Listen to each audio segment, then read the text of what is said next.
നമസ്കാരം, മെട്രോ മാറ്റിനിയിലേക്ക് സ്വാഗതം. മലയാള സിനിമയെ സംബന്ധിച്ച് പുറത്തുവരുന്ന വാർത്തകൾ ചെറുതൊന്നുമല്ല. മലയാള സിനിമ നടന്മാരെ സംബന്ധിച്ച് അല്ലെങ്കിൽ ക്യാമറയ്ക്ക് പിന്നിലെ കാര്യങ്ങൾ ഓരോന്നായി ഓരോ ദിവസം പുറത്തു വന്നുകൊണ്ടിരിക്കുകയാണ്. അപ്പോൾ നടൻ സിദ്ദിഖിൻ്റേതാണ് ഏറ്റവും പുതിയതായി ഇപ്പോൾ കത്തി നിൽക്കുന്ന വിഷയം. മറ്റൊന്നുമല്ല, കഴിഞ്ഞ ദിവസം ജാമ്യം നിഷേധിച്ചതും സുപ്രീം കോടതിയിൽ നിന്നും ജാമ്യം കിട്ടിയതും പിന്നെ ഒളിവ് ജീവിതത്തിൽ നിന്നും പുറത്തു വന്നതൊക്കെ വലിയ വാർത്തയായിരുന്നു. ഇപ്പോഴിതാ നടൻ സിദ്ദിഖിന് പിറന്നാൾ ആശംസകളുമായി മകൻ ഷഹീൻ സിദ്ദിഖും രംഗത്തെത്തിയിരിക്കുകയാണ്. തന്റെ കുഞ്ഞിന് വാപ്പയായ സിദ്ദിഖ് നൂല് കിട്ടുന്ന ചിത്രം പങ്കുവച്ചാണ് ആശംസ നേർന്നത്.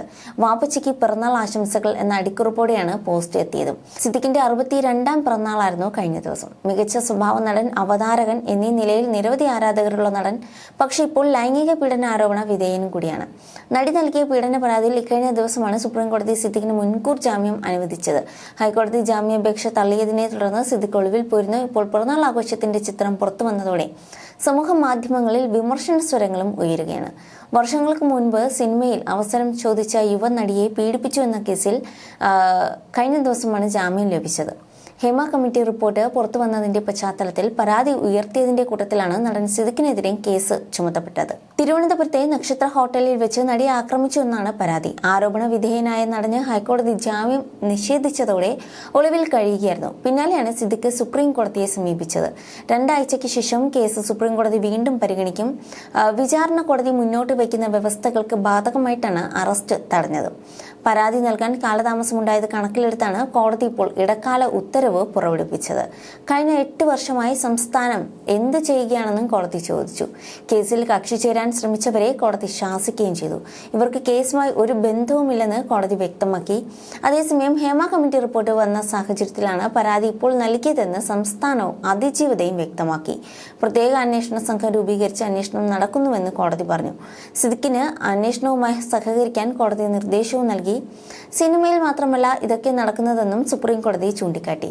മുതിർന്ന അഭിഭാഷകൻ മുകുൾ റോത്തഗിയാണ് സിദ്ദിഖിനായി ഹാജരായത്.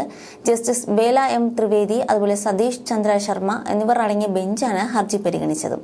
62ാമത്തെ കേസായിട്ടാണ് ഹർജി പരിഗണനയ്ക്ക് എത്തിയത്. Additional solicitor general Aishwarya Bhati സംസ്ഥാനത്തിനായി ഹാജരാവുകയും ചെയ്തു.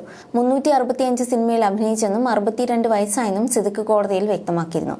അതുപോലെ തന്നെ പരാതി നൽകിയത് ഏറെ വൈകിയാണെന്നും സിദ്ദിഖ് കോടതിയിൽ വാദിച്ചിരുന്നു. ഹൈക്കോടതി മുൻകൂർ ജാമ്യാപേക്ഷ തള്ളിയതിനെ തുടർന്നാണ് സിദ്ദിഖ് 6 ദിവസം ഒളിവിൽ കഴിയുകയായിരുന്നു. അതേസമയം സുപ്രീം കോടതി മുൻകൂർ ജാമ്യം നൽകിയതോടെ നടൻ സിദ്ദിഖ് അന്വേഷണ സംഘത്തിന് മുന്നിൽ ഹാജരാകുമെന്നും റിപ്പോർട്ടുകൾ പുറത്തു വരുന്നുണ്ട്. സിദ്ദിഖ് ഉടൻ അന്വേഷണ സംഘത്തിന് മുന്നിൽ ഹാജരാകുമെന്നും അഭിഭാഷകനും അറിയിച്ചു കഴിഞ്ഞു. അറസ്റ്റ് തടഞ്ഞുള്ള സുപ്രീം കോടതി ഉത്തരവിന്റെ പകർപ്പ് ലഭിച്ചതിനു ശേഷമായിരിക്കും ഇക്കാര്യത്തിൽ തീരുമാനമെടുക്കുക. തിരുവനന്തപുരം SITക്ക് മുൻപേ ആകും ഹാജരാവുക എന്നാണ് പുറത്തുവരുന്ന വിവരങ്ങൾ. You're watching me on metromatney.com. metromatney.com. metromatney.com. Subscribe for more videos. Subscribe for more videos. Subscribe here for more videos. Subscribe now. Thank you.